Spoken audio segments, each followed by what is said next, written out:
E aí, pessoal, começando mais um episódio do Eletrocast, esse podcast do Grupo Eletrolar voltado para a eletromobilidade. Eu sou Igor Lopes, sou jornalista especializado em tecnologia, já estou aqui com vocês em todos esses episódios que vocês já viram, né? A gente já falou com o GWM, já falou com o Tupi, que é o aplicativo para carros elétricos, já falamos com outras empresas também, tem muitas outras para vir aqui pela frente para a gente comentar um pouquinho de como que esse ecossistema de eletromobilidade está se formando e ficando bem maduro no Brasil. Agora, eu entendo de tecnologia. Quem entende de carro está aqui ao meu lado, ó. Joel Leite, jornalista também. Prazer ter você conosco, Joel. Prazer é meu, Igor. Tocando em frente aqui, mais um podcast da Eletrocar. Bora. Cara, a gente falou no primeiro episódio sobre o Prêmio Mobilidade Urbana, mas fala um pouquinho mais também sobre isso, porque isso vai estar dentro da Eletrocar Show, que acontece de 23 a 26 de junho lá, no AMB. Então esse prêmio é um prêmio que está começando a ficar bem reconhecido no mercado também. Exatamente. Estamos no terceiro ano, é o Prêmio Mobilidade Limpa. A ideia é valorizar a mobilidade que busca uma alternativa para a redução das emissões de poluentes, né? Para a descarbonização que é tão necessária no mundo de hoje. Não apenas carros elétricos, nós estamos premiando e valorizando todas as montadoras, todos os projetos que tendem a reduzir a emissão de poluentes, inclusive um carro a combustão. É a terceira edição do prêmio, como eu disse, que vai ser no âmbito da Eletrocar de 23 a 27. 23 a 26 de junho. De junho agora no AMB. Todos estão convidados lá para participar. Isso aí. Será que na mesa hoje a gente tem algum concorrente de peso aí para ganhar um prêmio? Esperamos que sim. Bom, deixa eu apresentar nosso convidado, Ricardo Duco, que é CCO e CPO no Grupo DBS. Prazer ter você conosco, Ricardo. Prazer é todo meu. Prazer, Igor, Joel. Estou aqui para colaborar e bater esse papo que vai ser bem legal. Pois é, e no seu caso a gente vai falar bastante de micromobilidade, né? Tem algum prêmio para micromobilidade? Isso que eu ia dizer. O Prêmio Mobilidade Limpa começamos com automóvel no primeiro ano. Estamos incluindo picapes comerciais a partir desse ano. E a ideia é evoluindo e premiar também os outros setores, né, da mobilidade elétrica. A micromobilidade, como nós vamos ver hoje, que está crescendo muito no Brasil, e também a estrutura, a infraestrutura, que é super necessário para a realização, para a realização da mobilidade elétrica. Não adianta nada você ter carro, ter veículo, se não tiver estrutura, como nós já discutimos aqui em outros podcasts. Exatamente. Mas, Ricardo, quando fala micromobilidade, só para deixar todo mundo na mesma página aí, o que é exatamente? Micromobilidade reúne alguns modais, como bicicleta, patinete, as scooters, para deslocamento de até 10 quilômetros de forma conveniente através de ciclovias, né? Então, a gente sabe que as cidades estão cada vez investindo mais nessa malha cicloviária. Os centros urbanos enfrentam esse problema dos congestionamentos e as pessoas que podem ou que têm só esse deslocamento, essa necessidade curta de deslocamento, pode recorrer a essa alternativa. Mas não é só micromobilidade, é também o intermodal, né, que se fala, né? Então, a micromobilidade ela também compõe a mobilidade, os outros modais, como o transporte público por ônibus, metrô. Então, aquele last mile, né, que se fala em inglês, você também pode recorrer a esse tipo de veículo. Você pode usar uma bicicleta elétrica para ir até uma estação de metrô e dali em diante seguir com os outros modais, né? Então, é uma alternativa de transporte que está sendo utilizado cada vez mais nos grandes centros.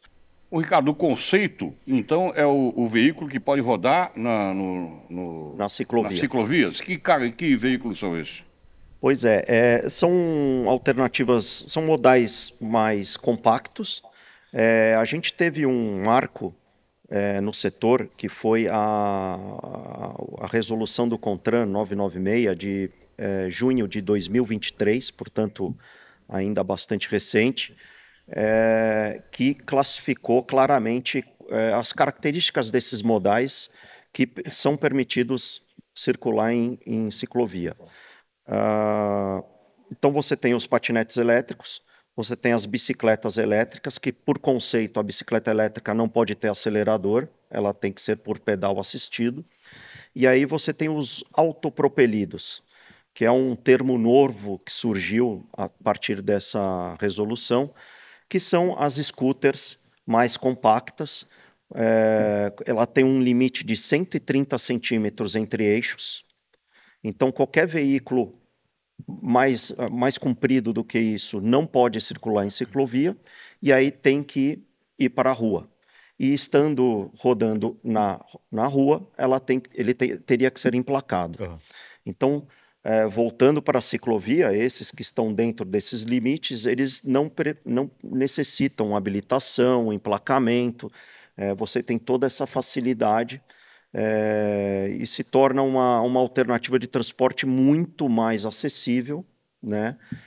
Porque, por exemplo, para você ter uma CNH de motociclista, não é simples, né? Você pagar os impostos para emplacar e etc e tal, não é tão acessível. Enquanto que esses veículos têm essa E esses veículos não podem rodar na rua, só não no podem ambiente rodar fechado. na rua. Existem algumas regras, ele é permitido nas vias até 40 km por hora, até para você ter acesso à ciclovia, tá certo? Então foi uma resolução que foi publicada em junho de 2023, muito bem elaborada, na minha opinião. Existem diversos parâmetros, existiam algumas, digamos assim, duas grandes vertentes aí, a americana e a legislação europeia. A gente seguiu um pouco mais da americana. A europeia, na minha opinião, estava um pouco defasada, limite de potência e de velocidade muito baixos, o que exclui, por exemplo, a utilização desses modais para delivery. Você não pode ter uma bicicleta elétrica para fazer delivery com 350 watts, limitada em velocidade, não sobe ladeira. Né? Então, no início havia essa tendência em seguir essa legislação europeia que já é muito antiga, ultrapassada, e no final foi feita uma resolução, na minha opinião, muito boa para o setor. Tanto é verdade que dali em diante o setor decolou, né? Decolou. Mas aí é que tá, acho que por mais que tenha a regra, na hora que cai na mão da população, não tem muito o que fazer, né? Devia ter, isso é outra pauta, na verdade, mas devia ter um jeito de identificar ali quem estava fazendo besteira com um patinete ou com uma bicicleta também na cidade. Mas é outro assunto. Eu tenho um patinete que eu comprei na época que foi proibido aqui em São Paulo, né? Aqueles patinetes surgiram todos aqui. Da minha casa até aqui, onde a gente está gravando, e daqui para minha academia, tem ciclovia de porta a porta. Então, para mim, acabou se transformando num meio de transporte super útil, super fácil, zero gasto e super interessante. Acaba gastando o mesmo tempo que o Uber. Né? Então, para mim, foi uma mão na roda. É mais saudável também, né?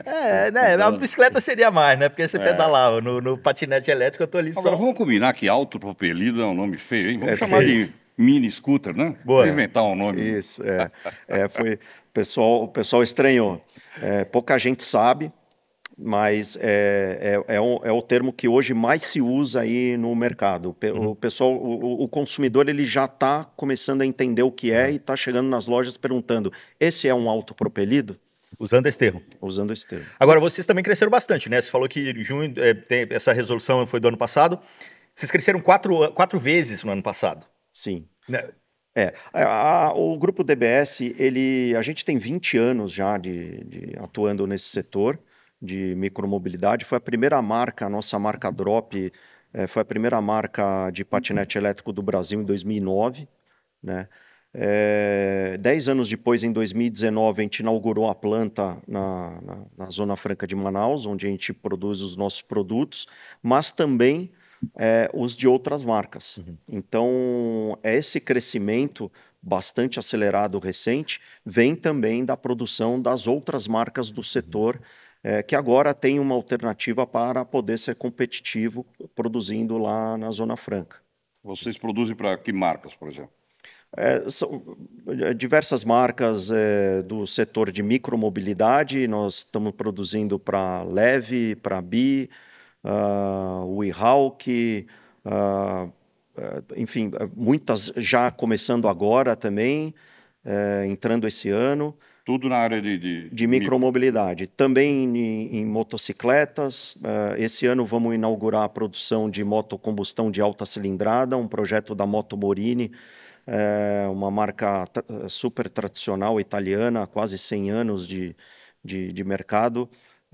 Mas está fazendo o seu lançamento no Brasil agora? No Brasil, vamos estar iniciando a produção daqui um mês ou dois, o lançamento previsto já para junho, lá no evento de Interlagos. Legal. Bom, ano passado crescimento de 4 vezes, esse ano tem alguma previsão, alguma meta? Esse ano a meta é dobrar. Boa. Está sendo bastante desafiador, porque é um crescimento muito acelerado, ainda mais falando de indústria, é bastante desafiador, mas estamos conseguindo dar conta do recado.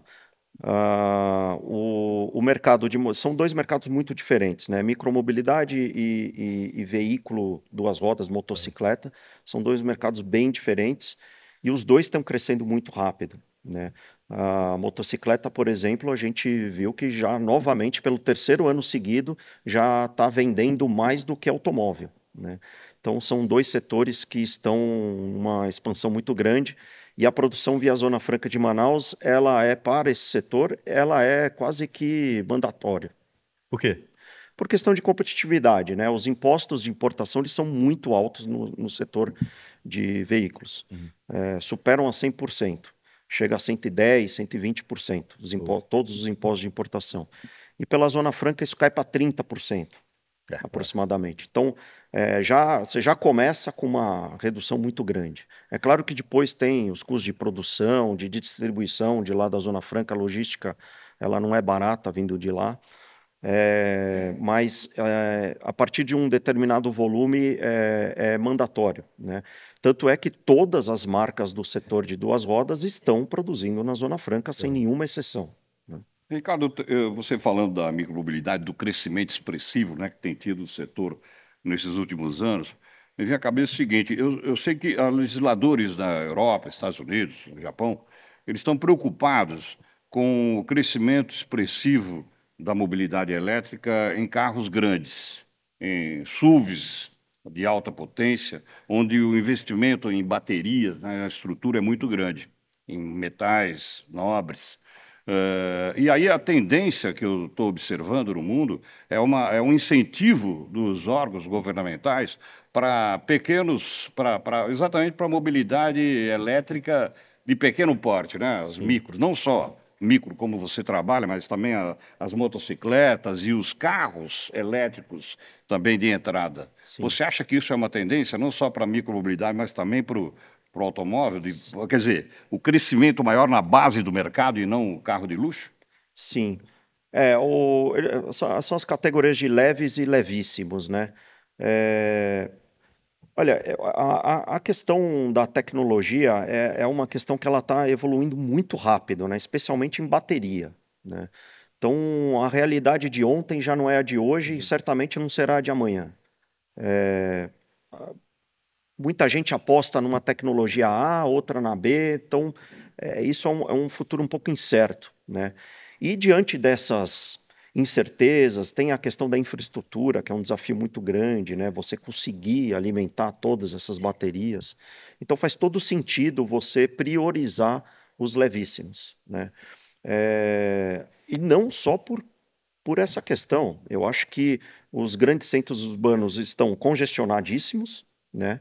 Faz todo sentido você investir na expansão da malha cicloviária, que é o que tem acontecido no Brasil. Em São Paulo, então, uma explosão.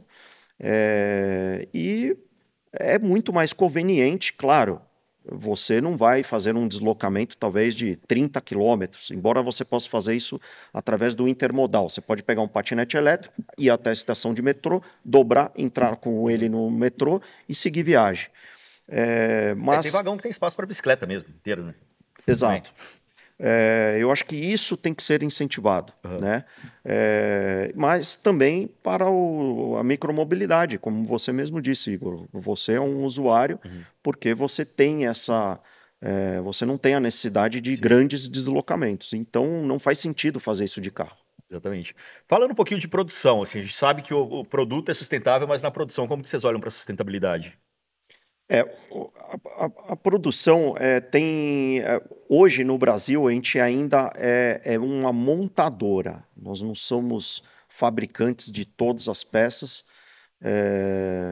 Talvez as peças de hardware, né, chassi e etc.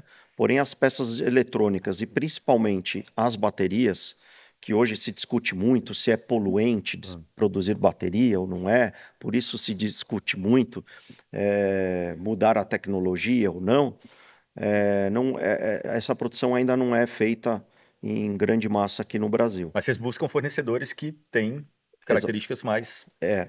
O que a gente tem feito é ter mudado a tecnologia da bateria. Hoje é muito usado a bateria de íons de lítio, né? Que a sua produção na origem ela é altamente poluente. Né? O que a gente tem feito é ter mudado para lipoferro, que é praticamente muito menos poluente. Você tem uma vida útil muito maior, 5 vezes maior. E ela é segura, ela não pega fogo. Infelizmente, a gente tem assistido aí, a imprensa tem dado muita luz a esse tipo de notícia, de incêndio, de veículos. Apesar de que carro a combustão também pega fogo. Pois é que como é uma novidade a mobilidade elétrica, né? Então acaba se dando mais visão a isso. Mas, de fato, as baterias de hoje, elas têm essa questão. Se começa a pegar fogo, não para mais. O negócio é preocupante. Então, o que nós temos feito é isso. Nós já iniciamos em uma das nossas empresas, na BR Mobility, a mudança de todas as baterias para lipoferro. Ela é mais segura também. Elas não pegam fogo, elas não poluem na produção, elas têm uma vida útil muito maior. A única desvantagem delas é que elas têm uma autonomia um pouco menor. Mas isso também tem avançado e hoje a autonomia delas é igual ou maior ao íons de lítio de 3, 4, 5 anos atrás, que já era viável. Né? Então, eu acho que esse é um avanço que vai acontecer num futuro muito próximo. As baterias vão migrar para essa tecnologia. Agora, para um futuro mais distante, aí tem gente apostando para tudo quanto é tipo de tecnologia, tem muita coisa vindo por aí. Não, no começo do ano eu vi uma bateria até de magnésio lá na CES, porque aí magnésio, porra, você bota na natureza, aquilo ali vira terra depois de 3 meses. E a evolução é tão rápida, né? Que você, como eu questionei para você, a questão de investir em carros de entrada, né? Carros pequenos, porque o custo de produção de um equipamento desse, uma bateria é muito alta. Isso é hoje. Mas é escala também, né, João? Não, primeiro é a escala, segundo é o tempo. Tecnologia mesmo. Daqui a pouco, daqui 10 anos, pode ser que nós estamos vivendo uma outra realidade, né? Certamente estaremos. A velocidade da evolução dessa tecnologia das baterias, ela tem sido muito rápida. Você sabe que só sobre isso, assim, a gente fazia um evento aqui no TD, que era o TD Web Conference. Era engraçado você ver de ano após ano, de um ano para o outro, tanto que as discussões eram completamente diferentes. Eu acho que é o que vai acontecer aqui no Eletrocast, é a minha aposta. A segunda temporada vai ser completamente diferente. Podemos chamar, a segunda temporada, podemos chamar os mesmos entrevistados que a conversa vai ser legal, outra. em um ano você vai ver uma evolução, com certeza. O material que você usa é todo importado? Qual é o índice de nacionalização que você tem na produção dos equipamentos? Para produzir na Zona Franca, você tem uns incentivos fiscais e a contrapartida, digamos assim, é a montagem, você gerar emprego, você fazer investimentos em maquinários e também nacionalizar uma parcela dos insumos. Isso fica a critério da indústria, existe uma regra, que é um sistema de pontos, para simplificar bem, porque é até difícil de explicar como funciona, mas é um sistema de pontos, não é uma porcentagem, como muita gente fala e imagina, e você acaba nacionalizando aquelas peças de metal. Né? Então, é muito indústria siderúrgica e de solda e de material conformação, os hardwares, né? Então, para dar uma ideia, raramente é chassis, quadro, porque é uma peça grande e cara, tá? Mas você tem suportes metálicos, buzina, retrovisor, algumas peças que a indústria nacional é bem desenvolvida, a gente nacionaliza. É até bom, né? Quanto mais nacional, melhor. É bom para a indústria. Existe uma questão de custo, nem sempre o nacional é tão competitivo quanto o importado, mas sim, existe uma parcela dos insumos que obrigatoriamente tem que ser nacional, sim. Além do processo, né? Que essa que é a vantagem do polo de Manaus, é esse, né? Você como você falou, você oferece emprego para... Exato. Muita coisa é produzida lá mesmo, mas tem algumas indústrias que abastecem o polo que são do sul, né? Então, tem as duas coisas. A gente tem falado muito de infraestrutura de carregamento aqui também em outras conversas, mas no caso de você carrega em casa ali com, né, um plug Na que é como tomada. de um laptop, assim. Uma tomada comum. Na tomada comum, 110, 220, super prático. Alguns veículos têm a tecnologia da bateria removível, que é importantíssimo. Nos grandes centros, muita gente mora em apartamento, nem sempre o veículo cabe no elevador, então você tem que deixar numa garagem, e aí para carregar na garagem do condomínio, não é conveniente, às vezes nem permitido, você precisa remover a bateria, essa é uma característica importante dos veículos de micromobilidade, que inclusive as motocicletas também têm, né? E assim é assim que tem se evoluído. Agora, Ricardo, é uma mudança drástica de hábito, né? Para a juventude, principalmente. Como é que você está enxergando isso? Já tem uma noção de se a juventude brasileira está adaptada a isso? Ela vai carregar, entrar no vagão de metrô com uma bicicleta na mão, depois onde vai pôr isso? Para mim é uma coisa muito estranha isso. Eu acho que é até divertido. É até divertido. O que acontece, acontecia, muitas vezes era o contrário. As pessoas mais maduras, mais velhas, elas olhavam para alguém andando de patinete e falavam, isso daí é coisa de louco, isso é arriscado. E essa chave mudou muito no ano lá para 2018, 2019, não me lembro exatamente, quando vieram os patinetes por aplicativo para o Brasil. Sim. Né? E aí a gente viu, principalmente em São Paulo, muita gente de terno na gravata andando de patinete nas ciclovias. A Faria Lima ali bombava. Os Faria Limers ali. Não, mas foi um boom e depois acabou. Pois Acabou porque saiu, né? As empresas tiveram que sair, agora estão voltando. A bicicleta amarela também Tipo, aquilo ali tudo saiu e agora tá voltando. Agora estão A voltando. qual a razão? Saíram por quê? Era um mercado muito novo, era um problema de produto. Era um mercado muito novo. Nós já distribuíamos para o consumo o mesmo patinete que essas empresas utilizavam para o mercado deles. Só que assim, o patinete para consumo, o cara é como o Igor, ele usa de manhã para ir para academia ou para o trabalho e no final do dia para voltar para casa. Enquanto que esses patinetes por aplicativo ficam o dia inteiro rodando. E os patinetes duravam menos de 30 dias. Então custavam caríssimos e não duravam. E aí não começou era um a acontecer produto... aquele povo também de pegar os patinetes para poder reciclar. Né? Exato. Os catadores começavam a catar os patinetes e levavam embora para roubavam e tal. Isso foi combinado também com o fato de essas empresas não estarem na Zona Franca de Manaus. Não há como ser competitivo no mercado de duas rodas sem produzir na Zona Franca. Ali foi feito para a produção de duas rodas e eletrodomésticos. Ponto. E eu não sei se aqui em São Paulo teve essa discussão, mas em algumas cidades sim. As pessoas começaram a exagerar também. Aí patinete andando em cima da calçada, correndo, porque ela andava até 25 km por hora. Imagina, você está numa calçada lotada e uma patinete dessa maluca ali no meio. Né? Mas basicamente teve também o problema, a gente viu aquela cena lamentável da Prefeitura de São Paulo coletando todos os patinetes, jogando num caminhão, como se aquilo fosse lixo. Aquilo, para quem era do setor... Eu que nem explorava esse mercado, na verdade era um mercado concorrente do nosso, aquilo doeu de ver, porque é a contramão do que o mundo estava fazendo e ainda está fazendo. Isso é a coisa mais legal, você vai na Europa, qualquer lugar você tem essa micromobilidade. Isso. Você vai aqui na América Latina mesmo, Chile, Argentina, todos eles têm. Colômbia, São Paulo simplesmente parou. Pois é. O que mudou para essa volta?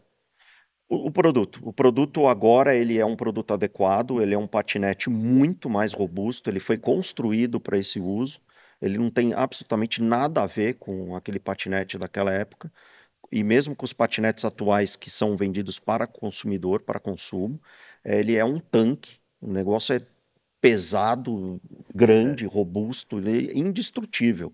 Nem a bateria você consegue tirar. Para você trocar uma roda daquilo ali, você precisa de máquinas especializadas até. Então, é um produto muito mais durável. E essas empresas estão voltando, já tem duas delas grandes multinacionais que estão voltando para o Brasil. Uma delas, nós estamos já em negociação avançada para início da produção lá na Zona Franca. E aí a combinação dessas duas coisas certamente vai permitir que o mercado prospere, esse de patinete por aplicativo. E nesse caso, sim, tem a questão da recarga, porque todos eles são levados para um lugar num determinado momento, né, para poder serem recarregados. Sei que não é seu universo, mas assim, você conhece um pouco disso? Como que se faz um trabalho de frota nesse sentido de carregamento? Porque, cara, é tanto patinete espalhado pela cidade que às vezes não está no ponto de coleta, você tem que sair achando esse monte de coisa espalhada por aí e carregar de madrugada. E esse foi outro dos fatores que no passado contribuiu severamente para o fracasso da proliferação desse mercado, que era a questão operacional de todo dia ou toda madrugada recolher os patinetes para recarga. Tinham até pessoas terceirizadas que faziam isso. Né? As empresas pagavam pessoas terceirizadas para fazer essa logística. Hoje esse problema não existe mais. Esses patinetes, eles têm as baterias removíveis. Então o pessoal, ele faz a logística só da bateria. Muito mais fácil. Inclusive, vamos rodar uma imagem aqui que é muito curiosa do Waymo lá em São Francisco, porque lá aconteceu isso no começo, né? Os Waymo já são padrão em São Francisco, né? São os carros autônomos que também são elétricos. E chega no final do dia, eles têm que ir para o mesmo lugar para carregar. Tem um monte de lugar para ele carregar. Eles vão sozinhos. Eles vão sozinhos quando a bateria está acabando. Só que em determinado momento tem um monte indo. E aí um fica brigando com o outro, buzinando pro outro, porque o outro não deixa passar, o outro está querendo tomar o lugar. É uma buzinação. Isso causou um problema lá em algumas vizinhanças. Porque os carros ficavam brigando de noite querendo ir pro ponto de carregamento. Por causa aí do patinete o automóvel, infelizmente, você não consegue ter a questão da bateria removível. Coisa que nos leves e levíssimos você tem. Desculpa, nos levíssimos somente, porque o automóvel ele é classificado como leve e as motos e micromobilidade levíssimos. Já houve uma proposta de... Eu vi uma de você tirar a bateria, o carro entra no posto, troca, mas acho que não funcionou, né?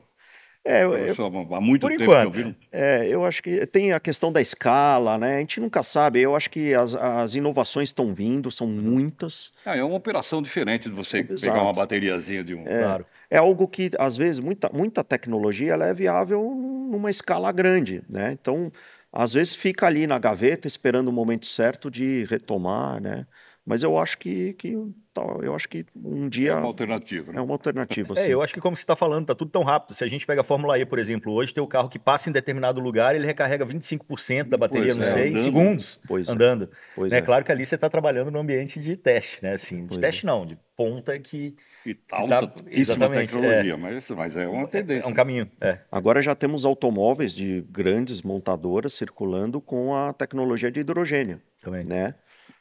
Que ainda ela é cara, mas se estão circulando... Né?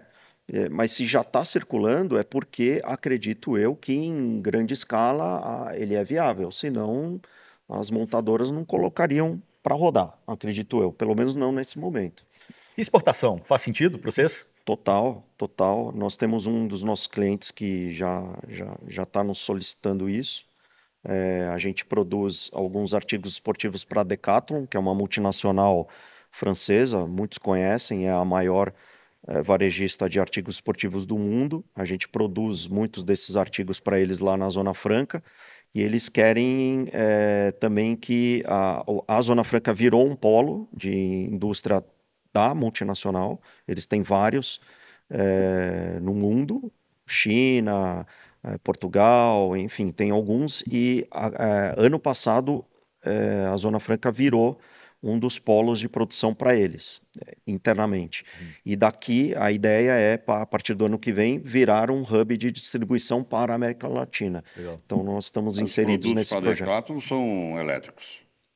Também ainda não são, hoje só os patins, patinetes, os rollers, né, são esportivos, mas a gente já temos conversa adiantada para iniciar a produção de patinetes elétricos da marca. Você falou dobrar esse ano, né? Da produção total, não de patinetes elétricos só. No caso desse cliente específico, a gente está crescendo mais aceleradamente do que o dobro. Que é a sua visão de futuro aí para a mobilidade elétrica no Brasil e no mundo? Como que você enxerga hoje? Olha, como eu disse antes, micromobilidade e motocicleta, que são os dois segmentos que a gente atua, são duas situações bem diferentes, né? A micromobilidade, como a gente já disse, está crescendo muito aceleradamente. Existem diversas vantagens, é conveniente, enfim. Já em motocicleta, existem muitos desafios. A motocicleta ela já parte de uma desvantagem muito grande, que é o custo na origem já ser 3 vezes maior do que o similar à combustão. Então, uma motocicleta de 3, 4 mil watts, que o similar é 125, 150 cilindradas, ele custa já o kit lá na origem, na China ou de onde for, 3 vezes mais caro do que a motocicleta a combustão. Então, a questão custo é um problema. Então, você tem, na verdade, 3 pilares aí, parâmetros que são determinantes, que é custo, potência e autonomia. Nesses 3, alguém tem que ceder. Alguém vai ser ruim. Para você ter um bom custo, aí te sobra você escolher entre autonomia ou potência, que é velocidade. Você não pode abrir mão de autonomia. Um veículo sem autonomia é problema. Sim. Então, normalmente, as motocicletas elétricas que são competitivas, elas têm uma autonomia boa, mas ela anda devagar. Para grandes centros, eu não acho que isso é um problema, mas tem gente que não gosta, né? Agora, se você tem... qual que é o problema do custo? É a bateria. A bateria é 1/3 ou metade do custo do veículo. Se você aumenta bastante a autonomia, você aumenta muito o custo. E aí você consegue ter mais velocidade também. Porque uma bateria grande você consegue ter potência no motor, que a bateria vai dar conta de abastecer. Mas aí o custo aumenta. E aí você não é mais competitivo. Então é difícil você equalizar essas 3 variáveis e ser competitivo. Mas a gente está falando do mercado consumidor. E no mercado de delivery, existem empresas explorando, alugando motocicletas para os entregadores e que estão voando, estão crescendo exponencialmente com motocicleta elétrica. A maior delas aqui no Brasil é nós que produzimos na Zona Franca. Legal. Então, inclusive, no ano passado, que nós estreamos a produção de moto elétrica no Brasil, se eu não me engano, em abril ou maio, fechamos o ano como líder, maior produtor de moto elétrica do Brasil. Legal. No ano de estreia e começando quase que no meio do ano, né? Então, é muito por conta deste cliente que explora o mercado de delivery e não é de consumo. Ricardo, por que o custo é tão alto para a motocicleta? Se nos carros automóveis você vê tecnologias de carros chineses chegando aqui a um preço altamente competitivo. Um carro elétrico de entrada aqui custando praticamente o preço de um carro a combustão fabricado Ou até no mais Brasil. barato, Ou né? até mais barato. As montadoras que ainda estão muito concentradas no combustão estão reclamando das chinesas que estão chegando só com os Estão até elétricos pedindo por imposto. preço. Essa é uma boa pergunta que eu acho que eu não sei responder. Realmente, o que eu sei é que as motocicletas elétricas elas partem de um custo 2 ou 3 vezes maior. E, de fato, quando você compara com os automóveis, fica difícil de explicar por que é assim. E o fato é que as baterias custam metade da motocicleta. Então, talvez a bateria ela tenha um peso muito grande no custo do veículo, no caso da motocicleta, e não tanto no caso do automóvel. Provavelmente. E o governo? Como é que o governo está olhando para esse setor? Ele está dando algum incentivo? Está ajudando vocês de alguma maneira? Tem discussões interessantes? Você acabou de falar da legislação que saiu, né, recentemente, mas em termos de incentivo para a produção mesmo, ou para a adoção desse tipo de veículo aqui? Olha, a Zona Franca ela é muito isso, né? A Zona Franca você tem lá praticamente 3 setores que produzem lá. Um deles é o setor de 2 rodas. Então existe um incentivo fiscal bem grande para a produção, não só do elétrico, Tá. mas também do a combustão. Acaba que já existia uma coisa que vocês conseguiram aproveitar Exato. ali. Agora, em relação ao elétrico especificamente, você tem nos estados alguns incentivos de ICMS. No caso de São Paulo, agora, esse ano, começou A disputa para... dos estados agora, né? E aqui em São Paulo é só para o híbrido, Aham. porque a produção dos híbridos, existem produção de híbridos aqui em São Paulo. Aquele que é só elétrico já não tem, Aham. né? Então, fica essa guerra, né, entre os estados. Pô, você está produzindo aqui só elétrico, então eu te dou incentivo.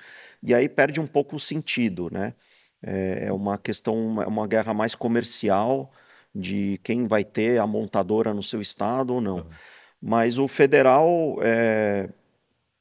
ainda não tem para automóvel especificamente, ou especificamente para elétricos, assim, não tem, né?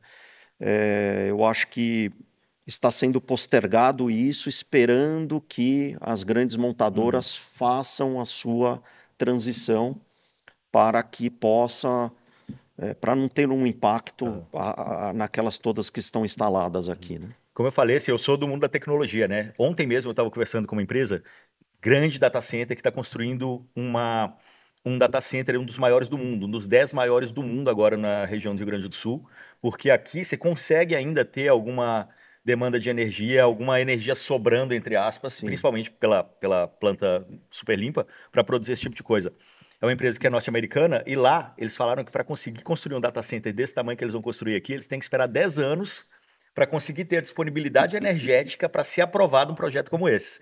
Quer dizer, a gente está muito na frente quando a gente pensa nesse tipo de coisa, né? Assim, claro que tem toda a dificuldade, a gente vê aí agora recentemente as empresas de ônibus de São Paulo brigando com a Enel porque elas não disponibilizam o carregamento para os ônibus. Tecnologia pronta e está faltando energia. Exato, exatamente. Tem tecnologia pronta, tem energia, mas não tem a empresa na ponta ali. Se fosse na China, cara, já estava tudo feito, Tudo né? pronto. De fato, o futuro já chegou, né? Para o Brasil já chegou, porque a gente tem abundância de energia, né? Tanto a solar quanto a eólica. E hídrica, tem, né? E Tudo, hídrica também. A hídrica já está totalmente instalada, né? E já temos.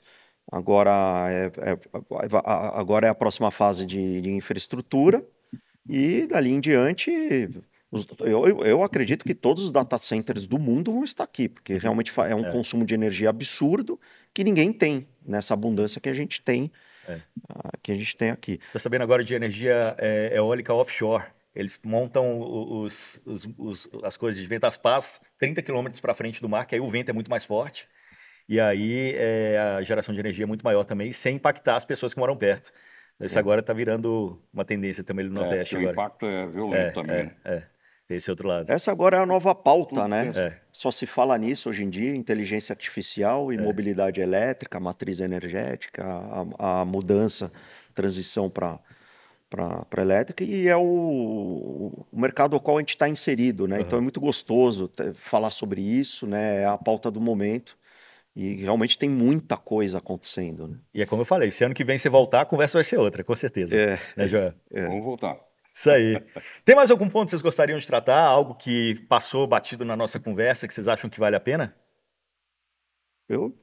Olha, o que eu acho o que eu gostaria de talvez até reforçar, não sei se já foi falado, a questão da micromobilidade é algo que nós estamos observando uma explosão inédita, né? A DBS, através das nossas marcas, nós estamos há 20 anos nesse mercado, a gente vinha atuando praticamente sozinho no mercado até 5, 7 anos atrás. E a gente tinha um volume X e hoje a gente sabe o volume das marcas que estão operando aí no Brasil, porque a gente está produzindo para boa parte delas. Esse volume está 10x, né? Em questão de 5 anos, a coisa tomou uma proporção enorme, principalmente a partir da resolução, porque já havia uma infraestrutura instalada, que são as ciclovias, já havia uma demanda reprimida, as pessoas querendo consumir, só que elas tinham medo, porque a imprensa vinha veiculando apreensões, não existia regra claras e definidas, agora tem. Então, uma combinação de fatores que realmente está permitindo essa explosão aí nos grandes centros. a ponto até de, no Rio de Janeiro, a Câmara dos Vereadores ter que proibir a circulação de determinados modais de micromobilidade. Só permitir bicicleta elétrica, não permitir autopropelido, por Isso se exemplo. limita ao centro-sul do Brasil ou ele está partindo para o Nordeste e Norte também? Hoje é ainda muito concentrado nos grandes centros por uma questão de necessidade de mobilidade, mas a micromobilidade também é utilizada para lazer.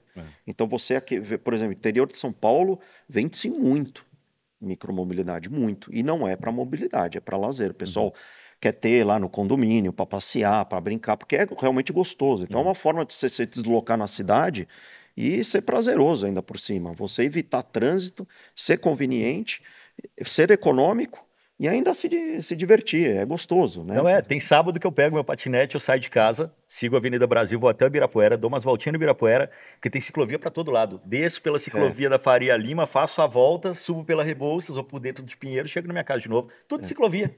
Você pegar uma avenida principal. É um passeio super gostoso. Beleza. Isso aí, pessoal. Joel, últimas palavras?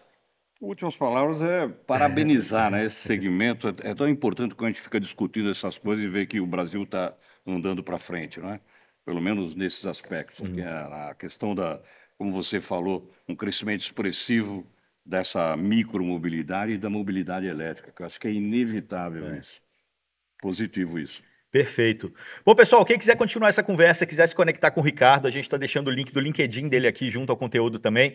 Dá aquela chamada lá, conversa com ele, de repente vê com ele aí algum desconto, algum cupom de desconto para comprar sua patinete.